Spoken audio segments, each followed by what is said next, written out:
বন্ধুরা, অবন্তী দেবী বাড়ির সবার জন্য যখন খাবার নিয়ে যায় অমিত স্যারের বাড়িতে, তখনই ঝিল্লি এবং বাড়ির সবাই মিলে বসে প্ল্যান করে নেয় যে আমাদের খুব শীঘ্রই বাড়ি ফিরতে হবে, তাই যা করার আজকে রাতেই করতে হবে। হ্যাঁ বন্ধুরা, ঠিকই শুনছেন। এবং তারা প্ল্যান করে নেয় যে আজকে রাত্রে সে আর ঋষি যাবে এবং খেয়ালের মুখ থেকে সমস্ত কথা বের করবে যে সে কী উপায়ে তাদের ঘরটা লিখিয়ে নিয়েছে নিজের নামে। হ্যাঁ বন্ধুরা, যেমন কথা তেমন কাজ। সে তার আন্টিকে বাড়ি পাঠিয়ে দেয়। এদিকে আন্টি বাড়ি আসে বাজারপত্র করে নিয়ে এবং খেয়ালিকে বুদ্ধি দেয় যে যেহেতু তুমি ঘরটা তোমার নামে পেয়ে গেছো, তাই তোমার একটা পার্টি করা উচিত তোমার বন্ধু বান্ধবদের ডেকে।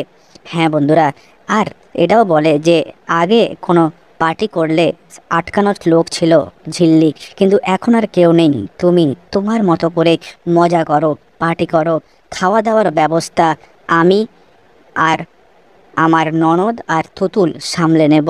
হ্যাঁ বন্ধুরা, যেমন কথা তেমন কাজ। খেয়ালিও রাজি হয়ে যায় এক কথায়, কিন্তু সে জানতো না এই পার্টিতেই তার কুপকাত হবে সমস্ত বুদ্ধি। হ্যাঁ বন্ধুরা, সে আয়োজন করে ফেলে রাত্রে একটা বিশাল বড় পার্টির। রাত্রি হতেই দমে পার্টি শুরু হয়।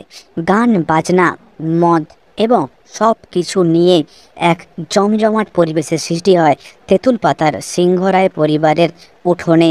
হ্যাঁ বন্ধুরা, বাড়ির যারা ছিল অর্থাৎ আন্টি, সিরিয়াল পিসি এবং তুতুল, তারা সহ্য করতে না পারলেও সব কিছু মুখ বুজে মেনে নেয়, কারণ আজকের দিনটাই তাদের কাছে অনেক গুরুত্বপূর্ণ এই ঘরটাকে আবার ফিরে পাওয়ার জন্য। হ্যাঁ বন্ধুরা, আন্টি তুতুলকে দিয়ে ফোন করায় যে ঝিল্লি কোথায় আছে ফোন করে জানতে, কিন্তু ফোন করার দরকার হয়নি। ঠিক তক্ষুনি ঋষি এবং ঝিল্লি এসে হাজির হয় ছদ্মবেশে।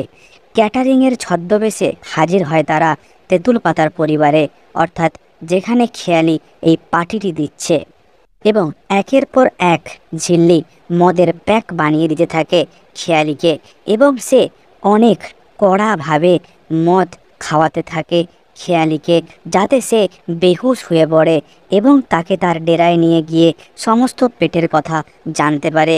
হ্যাঁ বন্ধুরা, এরই মাঝে চলতে থাকে ঝিল্লি এবং ঋষির খুনসুটি। ঠিকই শুনছেন বন্ধুরা। এদিকে তুতুলকে নিয়ে তারা জোর করে নাচানোর চেষ্টা করে, কিন্তু তুতুলকে বাঁচিয়ে নেয় ঝিল্লি। হ্যাঁ বন্ধুরা, কিছুক্ষণ পরে ঝিল্লি খেয়ালিকে একদম নেশার শেষ পর্যায়ে নিয়ে চলে আসে। তাকে এতই মদ খাওয়ায় যে সে আর কোনো হোশে থাকে না। সে একদম প্রায় অজ্ঞান হওয়ার মতো অবস্থায় সে মাথা গুঁজে পড়ে যায়। হ্যাঁ বন্ধুরা, ঠিকই শুনছেন। আর ঠিক তখনই ঝিল্লি তাকে ধরে নিয়ে গিয়ে তাদের রুমে শুইয়ে দেয় এবং যারা ওই পার্টিতে উপস্থিত ছিল তাদের সবাইকে বাড়ি চলে যেতে বলে। বলে যে আজকে এই পর্যন্তই, এরপরে খাওয়ার এবং ড্রিঙ্কস কোনো কিছুই আর পাওয়া যাবে না। তাই সবাই ঝিল্লির কথা মতো বাড়ি চলে যায়, কেউ কোনো কিছুই বুঝতে পারে না। এদিকে ঝিল্লি খেয়ালিকে নিয়ে তার রুমে নিয়ে যায়। হ্যাঁ বন্ধুরা, এই ছিল আজকের পর্বের গল্প। গল্পটি ভালো লেগে থাকলে অবশ্যই লাইক করবেন এবং পরবর্তী পর্বের ভিডিওতে কী হতে চলে যেতে অবশ্যই কমেন্ট করে জানাবেন। ঝিল্লি কি পারবে খেয়ালির মুখ থেকে সমস্ত কথা বের করতে? তা জানতে হলে অবশ্যই চ্যানেলটিকে সাবস্ক্রাইব করে পাশে থাকা বেল আইকনটি ক্লিক করে রাখবেন, যাতে সবার আগে ভিডিও আপনি পেতে পারেন, এবং বন্ধুদের মধ্যে শেয়ার করতে একদম ভুলবেন না।